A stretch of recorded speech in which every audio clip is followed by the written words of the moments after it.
देवाने जगावर एवढी प्रीती केली की त्याने आपला एकुलता एक पुत्र दिला, अशासाठी की जो कोणी त्याच्यावर विश्वास ठेवतो त्याचा नाश होऊ नये, तर त्याला सार्वकालिक जीवन प्राप्त व्हावे.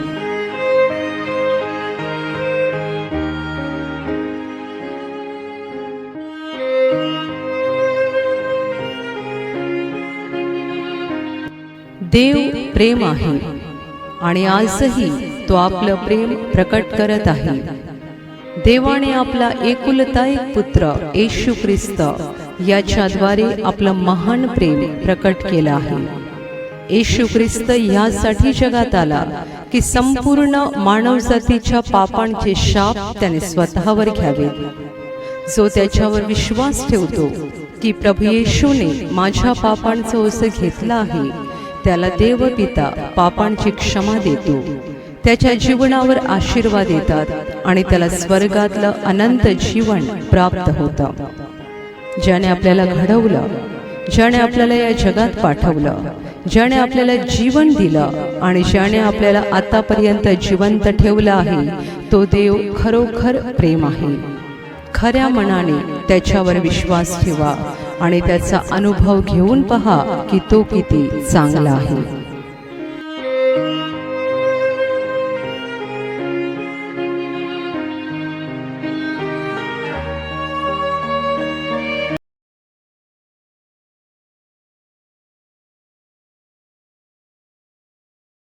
मत्तईचं शुभवर्तमान अध्याय 15 वचन 18 पासून 20 पर्यंत, पूर्ण बायबलमध्ये पान नंबर 23.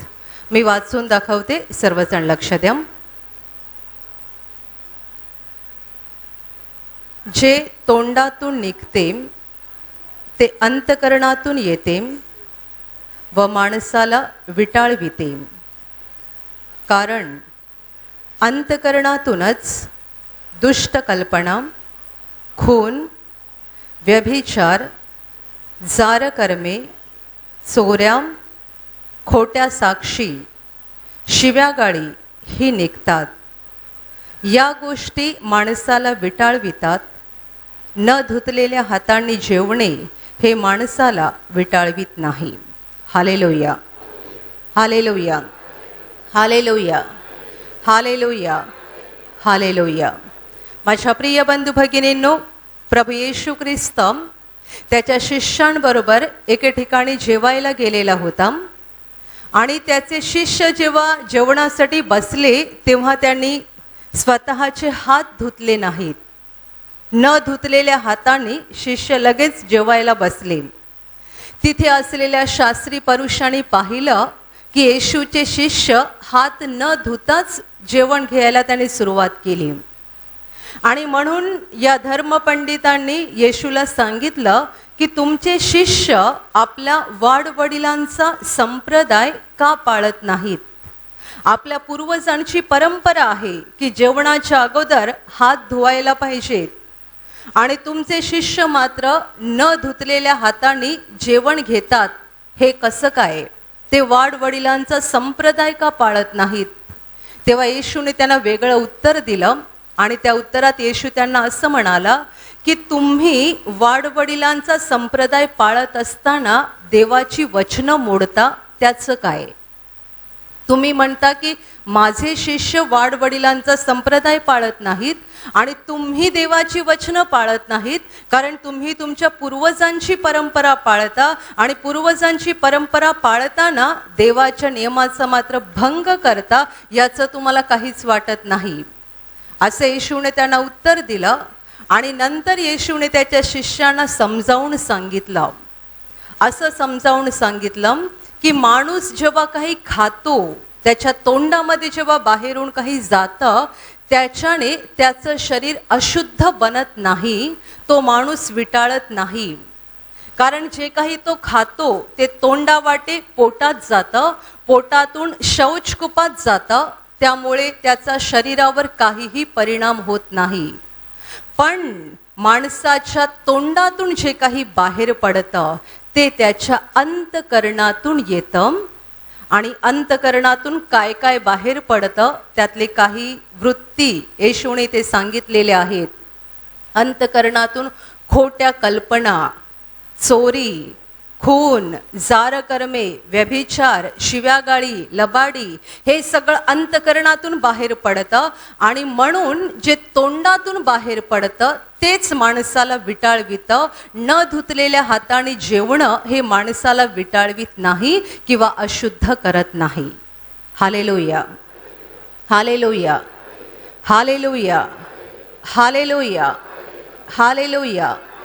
माझ्या प्रिय बंधू भगिनींनो, इस्रायल लोकांची परंपरा होती, त्यांच्या पूर्वजांची परंपरा, की जेवणाच्या अगोदर हात स्वच्छ केले पाहिजेत. आणि ही परंपरा फक्त इस्रायलमध्ये नाही तर जवळजवळ सगळ्या जगामध्ये आहे. आपण सगळेच जेवणाच्या अगोदर आपले हात धुतो. का धुतो? कारण आपण आपल्या हाताने बरीच काही कामं केलेली असतात. आपल्या हाताला घाण लागलेली असेल, त्या घाणीमध्ये जंतू असतील आणि आपण हात न धुता जर जेवण घेतलं तर त्या जेवणातून हाताला चिकटलेले जंतू शरीरामध्ये जातील, शरीर अशुद्ध बनेल, शरीरामध्ये वेगवेगळे आजार येतील. आणि म्हणून प्रत्येक जण हात धुवूनच जेवतो. अगदी आई वडील मुलाला पण सांगतात, पहिले हात धु आणि नंतर जेवायला ये. Hallelujah, hallelujah. पण येशूने सगळ्या मानवजातीला उत्तर देऊन ठेवलेलं आहे. तुम्ही शरीराची किती बरं काळजी घेता. तुमच्या हाताला लागलेले जंतू जेवणावाटे पोटात जातील आणि शरीर अशुद्ध तर बनेलच, पण शरीरात आजार येतील. म्हणून तुम्ही शरीराची एवढी काळजी घेता. पण येशू सगळ्यांना उत्तर देतोय की न धुतलेल्या हाताने जेवणं हे माणसाला विटाळवित नाही, अशुद्ध करत नाही, तर तुमच्या आतून जे बाहेर पडतं त्यामुळे तुम्ही विटाळता, अशुद्ध बनता. कारण जे तुमच्या आतून बाहेर पडतं ते तुमच्या अंतकरणातून येत असतं. Hallelujah, hallelujah, hallelujah, hallelujah. सगळे शरीराचा विचार करतात, अंतकरणाचा विचार आणि आत्म्याचा विचार कोणी करत नाही. हे वचन 2000 वर्षांपूर्वी लिहिलेलं आहे. म्हणजे तेव्हाचे लोक पण हात धुवून जेवायचे. आणि आज आपण 2000 वर्षानंतर जगामध्ये आहोत. आज सुद्धा जेवणाच्या अगोदर आपण हात धुतो.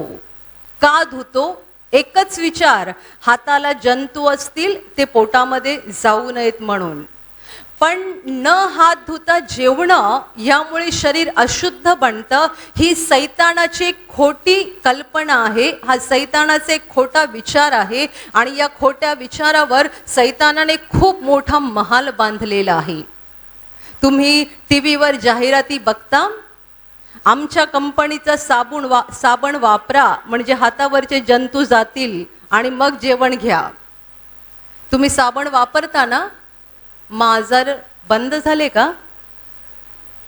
टीव्हीवरच्या जाहिराती सांगतात की हे साबण वापरा, आमचं साबण वापरलं तर हातावरचे सगळे जंतू जातील आणि मग तुम्ही जेव्हा निर्धोक, काहीच होणार नाहीये, कसलाच धोका नाहीये. सैतानाची खोटी शिकवण, पूर्णपणे फसवी शिकवण, की तुमच्या हाताला जंतू लागलेले आहेत, ते तुमच्या पोटात जातील जेवणावाटे आणि तुमचं शरीर अशुद्ध बनेल, शरीरामध्ये आजार प्रवेश करतील. पण ज्या देवाने आपलं शरीर घडवलं, तो देव जेव्हा माणूस बनून जगात आला तेव्हा त्याने शिकवलं, न धुतलेल्या हाताने जेवणं हे तुम्हाला अशुद्ध करत नाही, तर तुमच्या आतून म्हणजे तुमच्या अंतकरणातून जे काही बाहेर पडतं त्यामुळे तुम्ही अशुद्ध बनता. Hallelujah, hallelujah, hallelujah, hallelujah. मला अशी एक व्यक्ती माहिती आहे, आता ती या जगात नाहीये. त्या माणसाला कॅन्सर झाला आणि कॅन्सर झाल्यानंतर कॅन्सर आहे असं कळालं आणि अवघ्या 1 महिन्याच्या आत त्याची परिस्थिती गंभीर बनली आणि कॅन्सरने तो माणूस मरण पावला. 40 ते 45 वर्ष त्याचं वय असेल. अवघ्या एवढ्या तारुण्यामध्ये या माणसाला मरण आलं. पण जेव्हा हा माणूस कॅन्सरने आजारी झाला आणि मरण पावला, तेव्हा सगळ्यांना मोठं आश्चर्य वाटलं. कारण हा असा एक माणूस होता जो स्वतःच्या शरीराची फार काळजी घ्यायचा, स्वतःच्या शरीराला खूप जपायचा. तो रोज रस्त्यावरून धावत जायचा शरीर सडपातळ ठेवण्यासाठी. गावातले सगळे त्याला बघायचे, काय स्वतःचं शरीर चांगलं ठेवलेलं आहे, पोट आतमध्ये आहे, वजन कसं कंट्रोलमध्ये ठेवलेलं आहे. रोज सकाळी धावत निघायचा रस्त्यावरून, शरीराची तपासणी दर वर्षाला करून घ्यायचा, दर वर्षाला शरीराची तपासणी करून घ्यायचा. हे खायचं, हे नाही खायचं, हे एवढंच खायचं, हे तेवढंच खायचं. खूप शरीराची त्याने काळजी घेतली. आणि एक दिवस अचानक आजारी झाला. डॉक्टरकडे नेलं. डॉक्टर म्हणाले कॅन्सर आहे आणि 3ऱ्या स्टेजला गेलेला आहे कॅन्सर. तेव्हा त्याच्या नातेवाईकांना पण धक्का बसला की हा एवढा निरोगी दिसणारा माणूस आणि स्वतःच्या शरीराची एवढी काळजी घेणारा माणूस, याच्या शरीरात कॅन्सरचे जंतू आले कोठून आणि कॅन्सर 3ऱ्या स्टेजला पोहोचला कोठून. आणि जास्त दिवस लागले नाहीत, महिन्याभरातच हा माणूस कॅन्सरने मरण पावला. न धुतलेल्या हाताने जेवणं हे माणसाला विटाळवीत नाही, असं कोणी भारताच्या पंतप्रधानाने सांगितलेलं नाही, अमेरिकेच्या राष्ट्राध्यक्षाने सांगितलेलं नाही. ज्याने तुमचं, माझं आणि या जगातल्या प्रत्येक माणसाचं शरीर घडवलेलं आहे, त्या निर्माणकर्त्या देवाने सांगितलेलं आहे. हे खाऊ नका, याच्याने विटाळ होतो, ते खाऊ नका, त्याच्याने विटाळ होतो, ह्याला हात लावू नका, याच्याने विटाळ होतो. कसला विटाळ होतो, कसले आम्ही शरीराला जपतो. काही लोक मटण मच्छी खात नाहीत, जे खात नाहीत ते खाणाऱ्यांना हसतात, तुम्ही अशुद्ध लोक आहात. मटण मच्छी खाताय ना, तुम्ही अशुद्ध लोक आहात. अहो, मटण मच्छी खाऊन कोणी अशुद्ध बनतं का? बायबलमध्ये स्पष्ट म्हटलेलं आहे, जेव्हा नोहाच्या काळामध्ये जगात महाजलप्रलय येऊन गेला, त्यानंतर देवाने नोहाला असं सांगितलं की वनस्पती आणि झाडं तर मी तुम्हाला दिलीच होती खाण्यासाठी, पण यापुढे प्राणी आणि पक्षी सुद्धा तुम्हाला खाण्यासाठी देतो.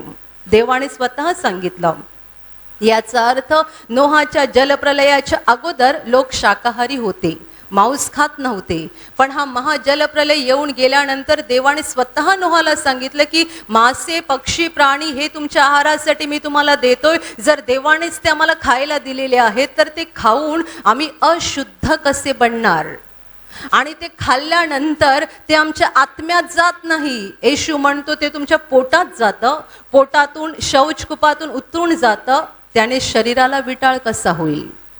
विटाळ कशाने होतो? अशुद्ध कसे बनतात? तुमच्या अंतकरणातून जे बाहेर पडतं. म्हणून मी सांगितलं की ज्या माणसाने किती वर्षे स्वतःच्या शरीराची तपासणी नियमितपणे करून घेतली, स्वतःच्या शरीराला एवढं जपला, त्याच्या शरीरात कॅन्सरचे जंतू आले कोठून आणि कॅन्सर एवढा वाढला कोठून? तो असं काही जीवन जगत होता की वाटत होतं 90 वर्षापर्यंत तरी याला आजार येणार नाही, आणि वयाच्या अवघ्या 40-45 वर्षातच तो कॅन्सरने मरून गेला. माझ्या प्रिय बंधू भगिनींनो, शरीराला आम्ही फार जपतो, पण शरीर महत्वाचं नाही, आत्मा महत्वाचा आहे. आमच्या अंतकरणामध्ये जे काही वाईट चालतं त्याचा आमच्या शरीरावरती परिणाम होतो. अंतकरणात जे काही वाईट चालतं त्यामुळे आत्मा पण अशुद्ध बनतो, शरीर पण अशुद्ध बनतं. आता इथे हॉलमध्ये एवढे जण बसलेले आहेत, समजा अचानक लोक आले, गर्दी झाली, आमच्या व्हॉलेंटियर्सने तुम्हाला सांगितलं अहो भाऊ जरा पुढे सरका, गर्दी होते, लोकांना जागा द्या. तुम्ही काय उत्तर द्याल? एखादा माणूस पटकन बोलतो, मी कशाला पुढे सरकू, मी कधीपासून येऊन इकडे बसलेलो आहे, मागे कोण आले त्यांना सांगा कुठे जागा शोधा आणि असतील तर बघा, मी कशाला पुढे सरकू. दिलं ना उत्तर व्हॉलेंटियरना. कुठून दिलं? तोंडातून. आणि येशू म्हणतो जे तोंडातून बाहेर पडलं ना त्याने तुम्हाला विटाळ झाला, त्याने तुम्ही अशुद्ध बनलात. कारण जे तुमच्या तोंडातून पडलं ते तुमच्या अंतकरणातून आलं. तुमच्या अंतकरणात काहीतरी चुकीची गोष्ट आहे, ज्यातून तुमच्या तोंडातून हे वाक्य बाहेर पडलं, मी कशाला पुढे सरकू, मी कधीपासून येऊन इकडे बसलेलो आहे. आणि कोणाला मस्तपैकी पंख्याखाली जागा भेटली असेल तो तर सोडणारच नाही.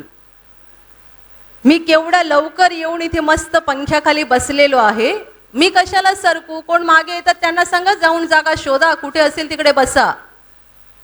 तुम्ही तोंडाने जेव्हा हे उत्तर दिलं ना, तेव्हा ते आपोआप नाही आलं. तुमच्या अंतकरणात काहीतरी वाईट आहे. आणि जे काहीतरी वाईट आहे ना, त्याला बायबलमध्ये स्वार्थ म्हटलेलं आहे. स्वार्थ, स्वतःचं बघायचं, दुसऱ्याचं बघायचं नाही. Hallelujah, hallelujah. ब्रदर म्हणायचे, बसमध्ये किंवा गाडीमध्ये एखाद्याला कॉर्नर सीट मिळाली असेल, म्हणजे खिडकी जवळची जागा, तर त्या कॉर्नर सीटला फेविकॉल लावलेला असतो. बाजूला म्हातारा पुरुष येऊन उभा राहील, म्हातारी बाई येऊन उभी राहील, गरोदर बाई येऊन उभी राहील, पण मुद्दाम बघायचं नाही, खिडकीतून बाहेरच बघत राहायचं. कारण बघितलं तर उठून जागा द्यावी लागते ना. हे येतं कुठून? सगळं अंतकरणातून येतं. कशातून येतं? हृदयामध्ये जी स्वार्थाची भावना आहे, त्या स्वार्थी भावनेतून हे सगळं येतं. मी कशाला पुढे सरकायला पाहिजे, मला इथे कधीपासूनची जागा मिळालेली आहे, मागे कोण येतात त्यांनाच सांगा जिथे जागा असेल तिथे जाऊन बसा म्हणून. तुम्ही बसलायत कुठे? देवाच्या घरामध्ये. सकाळी मस्त चांगली चकाचक आंघोळ करून आलात. तुम्हाला काय वाटतं? तुम्ही खूप शुद्ध आहात ना. सकाळी चांगली आंघोळ घातली, भारीतला भारी साबण वापरला असेल, चांगले कडक इस्त्री केलेले कपडे घातले असतील आणि एकदम स्वच्छ होऊन टकाटक होऊन इथे बसलेला आहात. पण देव तुमच्यावर नाराज आहे. आम्ही शरीराचा खूप विचार करतो. किती लोकांनी एक दिवस आंघोळ जरी घातली नाही तरी त्यांना अस्वस्थपणा होतो. आंघोळ केली नाही म्हणजे किती भारी गोष्ट आहे, आज माझी आंघोळ झाली नाही. काही लोकांना मळकटलेले कपडे घालायला आवडत नाही. याला घामाचा वास येतो, हे कसे घालायचे, त्याच्यापेक्षा आज कामावर जात नाही, त्याच्यापेक्षा आज कॉलेजला दांडी मारतो. पण मळकटलेले कपडे कसे घालायचे? मळकटलेले कपडे आम्हाला चालत नाहीत, मळकटलेलं शरीर आम्हाला चालत नाही, अशुद्ध हाताने जेवण आम्हाला चालत नाही. हे सगळं आम्ही शरीरासाठी करतो, शरीराचे चोचले पुरवतो. पण देव आमच्या शरीराकडे बघत नाही, तो आमच्या आत्म्याकडे, आमच्या अंतकरणाकडे बघत असतो. Hallelujah, hallelujah, hallelujah. आता एवढे जण इकडे बसलेले आहेत. किती लोकांनी आज सकाळी चांगली स्वच्छ आंघोळ घातलेली आहे, चांगले कपडे करून तुम्ही इथे येऊन बसलेला आहात. देव तुमच्यापैकी सगळ्यांकडे बघतोय, पण तो तुमच्या चांगल्या कपड्याकडे बघत नाहीये, तो तुमच्या सौंदर्याकडे बघत नाहीये, तो तुमच्या अंतकरणाकडे बघतो, अंतकरणाकडे. म्हणून तर काही पैसेवाले लोक, श्रीमंत लोक प्रार्थनेला येऊन बसतात आणि ते साक्ष ऐकतात, अमुकाचा डायबिटीस गेला, अमुकाचा कॅन्सर गेला, अमुकाच्या जीवनात देवाने हा आशीर्वाद दिला, अमुकासाठी देवाने हा चमत्कार केला. आणि ते मनात बोलतात, मी पण कधीपासून प्रार्थनेला येतो, पण माझ्या बाबतीत देव का चमत्कार करत नाही, माझा कॅन्सर का बरा होत नाही, मी अजून डायबिटीसच्या गोळ्या खातो, मी किती महिने झाले प्रार्थनेला येतो, मी बरा होत नाही. आणि हे साधे दिसणारे लोक कसे बरे होतात? साधे, गरीब, वेड्यासारखे दिसणारे लोक, त्यांच्या जीवनात देव चमत्कार करतो. आणि एकदम चांगले पॉश दिसणारे लोक तसेच राहतात. कारण लोकांचा गैरसमज आहे की देव आमच्या बाह्य रूपाकडे बघतो. देवाने जुन्या करारामध्ये स्पष्ट सांगून ठेवलेलं आहे की माझं पाहणं माणसासारखं नाही, माणूस बाह्य रूप पाहतो, मी अंतकरण बघतो. अंतकरण, तो अंतकरण बघणारा देव आहे. तो आमच्या अंतकरणाकडे बघतो आणि त्याला आवडेल असं जर आमचं हृदय असेल तर तो लगेच आमच्यावर कृपेचा, आशीर्वादांचा वर्षाव करतो. हालेलुया. म्हणून देवासाठी एखादा पैसेवाला मोठा नसतो, रस्त्यावरचा भिकारी देवाला मोठा वाटतो. कारण देव त्याच्या हृदयाकडे बघतो, कपड्यांकडे नाही, पैशाकडे नाही आणि बाहेरच्या कोणत्याही गोष्टीकडे बघत नाही. Hallelujah, hallelujah, hallelujah, hallelujah. म्हणून माझ्या प्रिय बंधू भगिनींनो, तुमची अंतःकरण नीट करा.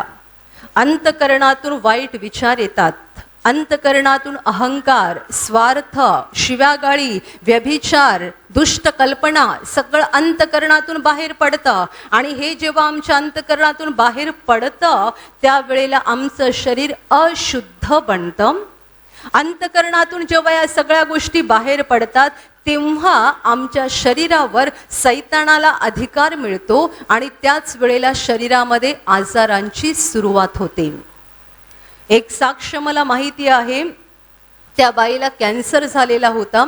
ती प्रार्थनेला येऊन बरी झाली, पण तिने साक्षीमध्ये असं सांगितलं, कॅन्सरच्या आजाराची सुरुवात झाली कुठून?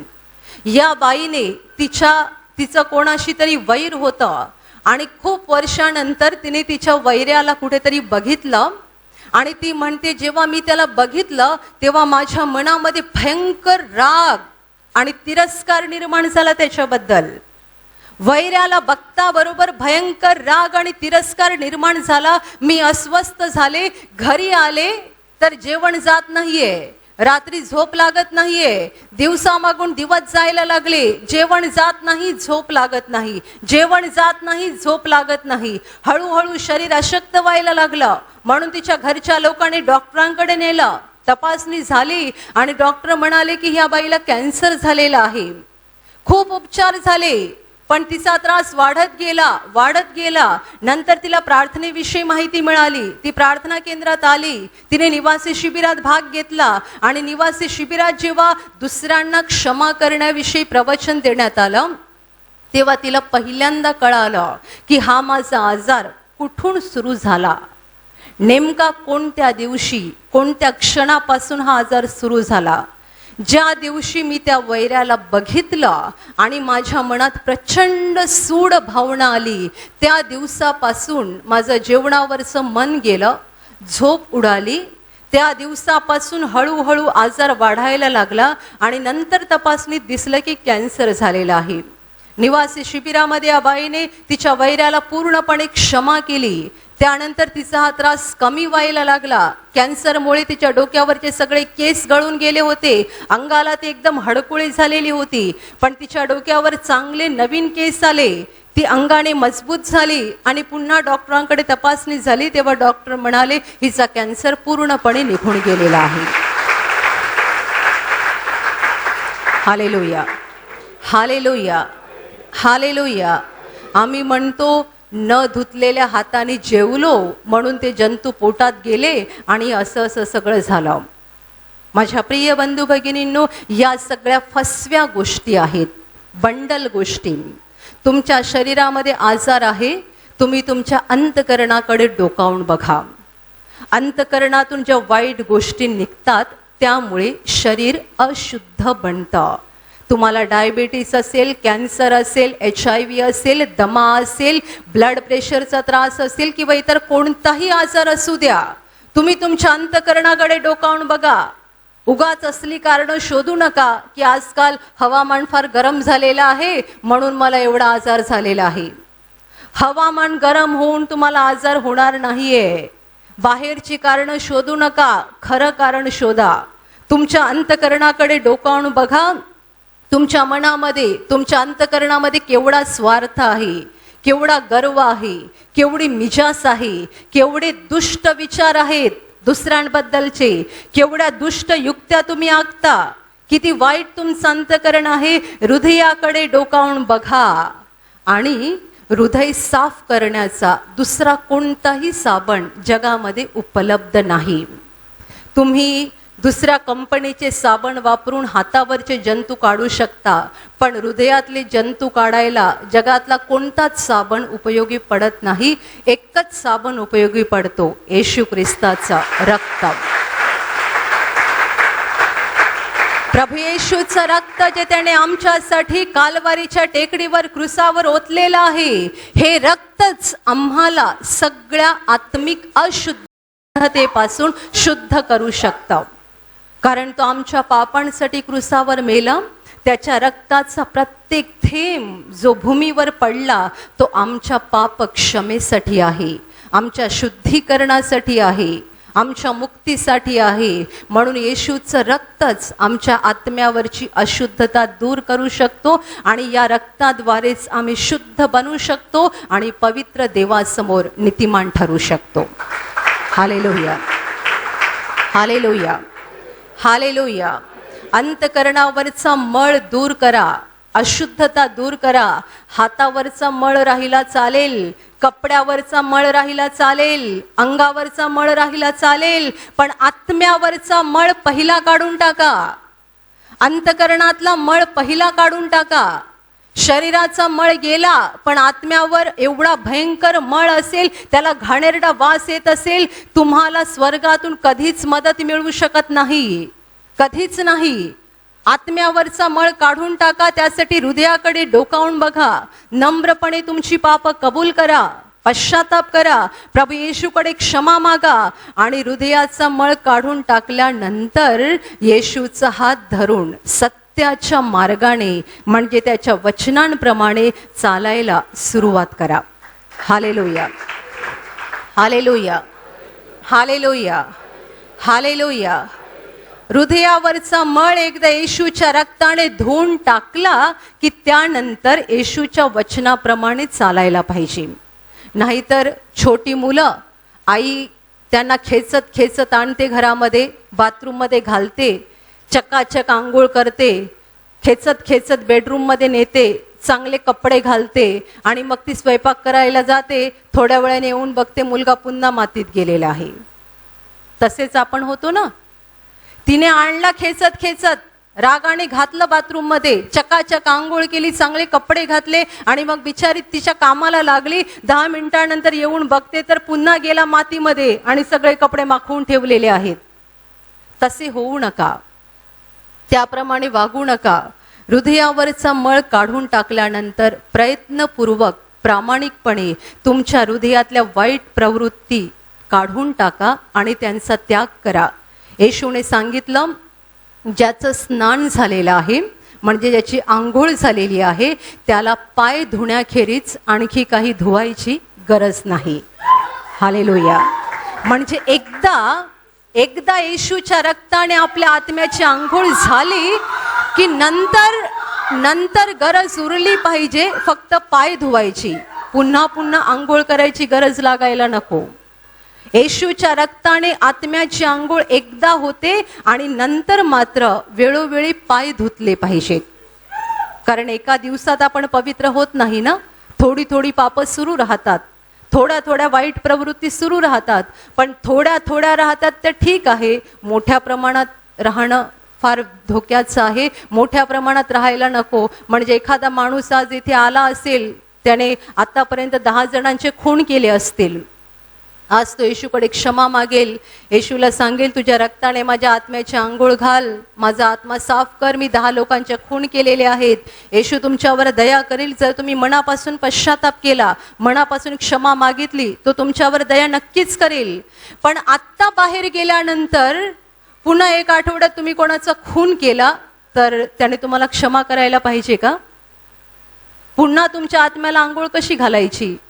म्हणून येशू म्हणाला की ज्याचं एकदा स्नान झालेलं आहे त्याला नंतर पाय धुण्याखेरीज आणखी काही धुवायची गरज नाही. Hallelujah, hallelujah, hallelujah. प्रार्थनेला येणारे लोक जोरात इकडे हालेलुया बोलतात, टाळ्या वाजवतात आणि घरी गेल्यावर दुसऱ्यांना शिव्या देतात. असेही लोक आहेत जे दुसऱ्यांना फसवतात, अगदी सहजपणे फसवतात. येतात प्रार्थनेला, चांगले प्रार्थनेमध्ये भाग घेतात, नियमितपणे येऊन भाग घेतात आणि दुसऱ्यांना फसवतात, लबाडीने वागतात. तुम्ही जर प्रार्थनेला येता, हालेलुया बोलता आणि बाहेर गेल्यानंतर दुसऱ्यांशी लबाडीने वागताय, स्वार्थाने वागताय, तर सावध रहा. तुमचं हे हालेलुया बोलणं आणि प्रार्थना करणं व्यर्थ आहे. अशाने देव कधीही खुश होणार नाही. म्हणून तर येशू म्हणाला की मला प्रभूजी प्रभूजी म्हणणाऱ्या प्रत्येकाचा प्रवेश स्वर्गाच्या राज्यात होईल असं नाही, तर जो कोणी माझ्या स्वर्गीय पित्याच्या इच्छेप्रमाणे वागतो त्याचाच प्रवेश स्वर्गामध्ये होईल. नुसतं येशूला प्रभू प्रभू बोलून आपण स्वर्गात जाऊ शकत नाही, तर त्याच्या इच्छेप्रमाणे म्हणजे त्याच्या वचनाप्रमाणे वागलंच पाहिजे. Hallelujah, hallelujah, hallelujah. अंतकरण सरळ करा. तुम्ही शरीराची काळजी घेताय, चांगली गोष्ट आहे, पण जेवढी तुम्ही शरीराची काळजी घेताय ना, त्याच्या अधिक पटीने अंतकरणाची काळजी घ्या. कारण देव तुमच्या अंतकरणाकडे बघतोय, तुमच्या शरीराकडे बघत नाही. येशूने जी वचनं सांगितली त्यामध्ये शरीराविषयी वचनं एकदम थोडी आहेत आणि त्याची सगळ्यात जास्त शिकवण आत्म्याबद्दल आहे, अंतकरणाबद्दल आहे. कारण देवासाठी अंतकरण महत्त्वाचं आहे, शरीर महत्त्वाचं नाही. शरीर देवाने मातीतून घडवलेलं आहे. हे शरीर एक दिवस मातीत जाणार आहे. तुम्ही कितीही तरुण असाल, कितीही मजबूत असाल, कितीही सुंदर असाल, तरी लक्षात ठेवा, एक दिवस तुमचं हे तरुण शरीर म्हातारं बनणार आहे. जे म्हातारे आज तुम्हाला दिसतात ते काय पहिल्यापासून तसे नव्हते, तेही तुमच्यासारखे तरुणच होते. म्हाताऱ्या लोकांकडे बघा आणि समजून घ्या की एक दिवस मी पण असाच बनणार आहे, मी पण अशीच बनणार आहे. माझे पण गाल आत जातील, डोळ्यांनी कमी दिसायला लागेल, कानाने कमी ऐकू यायला लागेल. तुमच्या घरामध्ये असेल ना एखादा म्हातारा, त्याला ऐकायला येत नाही, तेव्हा घरातले कसे त्याला टोमणे मारतात, चेष्टा करतात त्याची. डोळ्याने दिसत नाही, कमी दिसतं म्हणून घरातले कसे त्याला ओरडतात. तेव्हा समजून घ्या एक दिवस आपली पण गत तशीच होणार आहे. आज त्यांचे दिवस, उद्या आपले दिवस. हे गाल आत जातील. आता तुम्ही कडक उभे आहात, दिवस येतील जेव्हा तुम्ही पाठीतून वाकून जाल. आता तुम्ही तुरु तुरु चालता आणि फटाफट धावत जाता, असे दिवस येतील तुम्हाला इथून तिथे जायला दुसऱ्यांची मदत लागेल, स्वतः चालता येणार नाही. हे शरीर मातीचं भांड आहे, क्षणात आहे, क्षणात फुटून जाईल. शरीरावर भरवसा ठेवू नका. किती दिवस हे शरीर असं राहील, किती दिवस आपण तरुण राहू, किती दिवस आपण सुंदर दिसू. किती तरुण लोक त्यांच्या तारुण्याचा गैरवापर करतात, त्यांच्या सौंदर्याचा गैरवापर करतात, पण नंतर त्यांना महाभयंकर दुःखाला तोंड द्यावं लागतं, कारण त्यांचं शरीर शापित बनतं. हे शरीर मातीतून बनलेलं आहे, परत त्याची माती होणार आहे. म्हणून शरीराकडे लक्ष एवढं द्या, आत्म्याकडे लक्ष एवढं द्या. Hallelujah, hallelujah, hallelujah. तुमचं हृदय सरळ करा. तुमच्या हृदयातल्या वाईट भावना काढून टाका. येशू ख्रिस्त जो आपल्या पापांसाठी क्रूसावर मेला आणि ज्याने आपल्यासाठी रक्त सांडलं, त्याच्यावर विश्वास ठेवून आत्म्याला त्याच्या रक्ताची आंघोळ घाला. आत्मा शुद्ध होऊ द्या आणि देवाच्या वचनांप्रमाणे चालत राहा.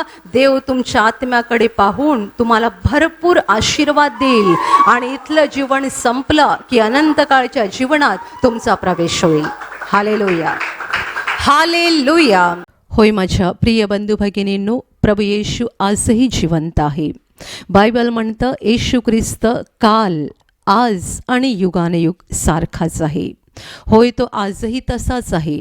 2000 वर्षापूर्वी जेव्हा तो मनुष्य रूपात या जगामध्ये होता, तेव्हा तो त्याचं प्रेम आणि त्याची अद्भुत कामं जगासमोर प्रकट करत होता. आणि हे त्याचं सामर्थ्य आणि त्याचं प्रेम बदललेलं नाही आहे. प्रभू आजही तसाच आहे. आजही त्याचं प्रेम प्रकट करत आहे. आजही त्याची अद्भुत कामं तो दाखवत आहे. आपल्याला फक्त त्याच्यावर विश्वास ठेवण्याची गरज आहे, विश्वासाने त्याला हाक मारण्याची गरज आहे. तर आता मी तुमच्यासाठी प्रार्थना करणार आहे. विश्वास ठेवा की एका क्षणात प्रभू तुम्हाला स्पर्श करेल आणि तुमचं जीवन बदलून टाकेल, तुम्हाला बरं करेल, तुमच्या हृदयामध्ये शांती देईल. तुम्हाला जिथे कुठे आजार आहे तिथे पूर्ण विश्वासाने हात ठेवा आणि तिथे हात ठेवणं शक्य नसेल तर छातीवर हात ठेवा पूर्ण विश्वासाने. प्रभू येशूच्या नावाने तुमच्या शरीरातले सगळे आजार या क्षणाला निघून जावोत. प्रभू येशूच्या नावाने तुमच्या जीवनातली सगळी दुःख निघून जावोत. तुमच्या जीवनावर असलेले सगळे शाप येशूच्या नावाने निघून जावोत. सर्व अंधाराची शक्ती आणि सर्व शुद्धात्मे जे तुम्हाला आणि तुमच्या कुटुंबाला सतावत आहेत, प्रभू येशूच्या नावाने या क्षणाला तुम्हाला या सगळ्यांपासून मुक्ती मिळो. तुमच्या हृदयातली अस्वस्थता निघून जाऊ, तुमच्या हृदयाची अशांती निघून जाऊ, तुमच्या हृदयातली निराशा निघून जाऊ आणि तुमच्यावर आणि तुमच्या कुटुंबावर प्रभू येशूचे महान आशीर्वाद येवोत. आमीन.